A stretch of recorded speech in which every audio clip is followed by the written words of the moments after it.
ಕೇರಳ ಹೇಗಿತ್ತು ಮೂಸೆ ಕುಂದಿ? ಕೂತೋ ಕೂತೋ. ನಮಸ್ಕಾರ. ನಾನೇ ಭೇಟಿ ಆಗುವಂತಿದ್ದೆ, ನೀವು ಈ ಬಡವನ ಹುಡುಕಿದ್ದ ಬಂದೆ. ನೀವೊಂದು ವಿಚಾರ ಗೊತ್ತಾ?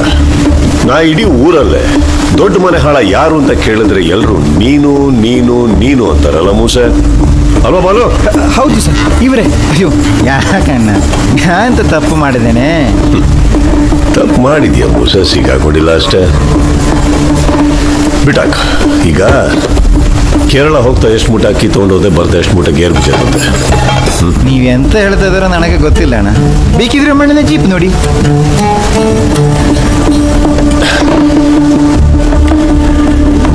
ಆ ಮಗು ಹೆಣ ನೆನ್ನೆ ನಿನ್ ಜಾಗ ತಾನೆ ಸಿಕ್ಕಿದ್ದು ಮೂಸೆ? ಹೌದಣ್ಣ, ಭಾರಿ ಬೇಜಾರಾಯ್ತು. ಆದ್ರೆ ಅದಕ್ಕೂ ನನಗೆ ಎಂತ ಸಂಬಂಧ ಇಲ್ಲ ಅಣ್ಣ. ಇರ್ಬೋದು, ಇಲ್ದಲೇ ಇರ್ಬೋದು. ಆದ್ರೆ ಇನ್ಸ್ಪೆಕ್ಟರ್ ಸುರೇಶ್ ಕೃಷ್ಣನ್ ಕೊಲೆಗೂ ನಿನಗೂ ಸಂಬಂಧ ಇರಬೇಕಲ್ವ ಮೂಸೆ? ಒಳ್ಳೆ ವ್ಯಕ್ತಿ ಅಣ್ಣ, ದೇವ್ರು ಯಾವಾಗಲೂ.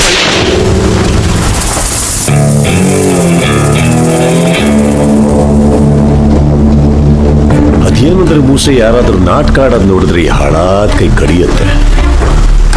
ಏನ್ ಮಾಡೋದು ಅಣ್ಣ? ಹಿಂದೆನೂ ಈ ಊರಲ್ಲಿ ತುಂಬ ಜನ ಕಾಣೆಯಾಗಿದ್ದಾರೆ. ಸ್ವಲ್ಪ ಹುಷಾರು. ಬೇರೆಯವರ ಹಾಗೆ ನೀವು ಕಾಣೆಯಾಗೋದು ಬೇಡ. ಅವ್ರು ಯಾರು ನಾನಲ್ಲ ಮೂಸೆ. ಅದನ್ನ ಇನ್ನೊಂದು ರೀತಿ ಹೇಳ್ತೀನಿ ಕೇಳಿಗ. ನನ್ನನ್ನು ಎದುರು ಹಾಕೊಂಡವ್ರು ಎಷ್ಟೋ ಜನ ಮನೆಗೆ ವಾಪಸ್ ಹೋಗಿಲ್ಲ ಮೂಸೆ. ನನ್ನ ದಾರಿಗೆ ಬನ್ನಿ.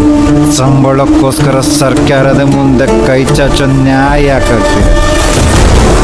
ನಾ ನಾಯಾಗಿರೋದ ನಿನ್ನಂತ ಲೈಟ್ ಕಂಬದ ಮುಂದೆ ಕಾಲೆತ್ತಕ್ಕೆ ಮೂಸೆ. ನಾಯಿಗಳನ್ನ ಎದುರು ಹಾಕೊಳ್ಳೋ ಮೂಸೆ ಈ ಹುಚ್ಚ ನಾಯಿನಲ್ಲ.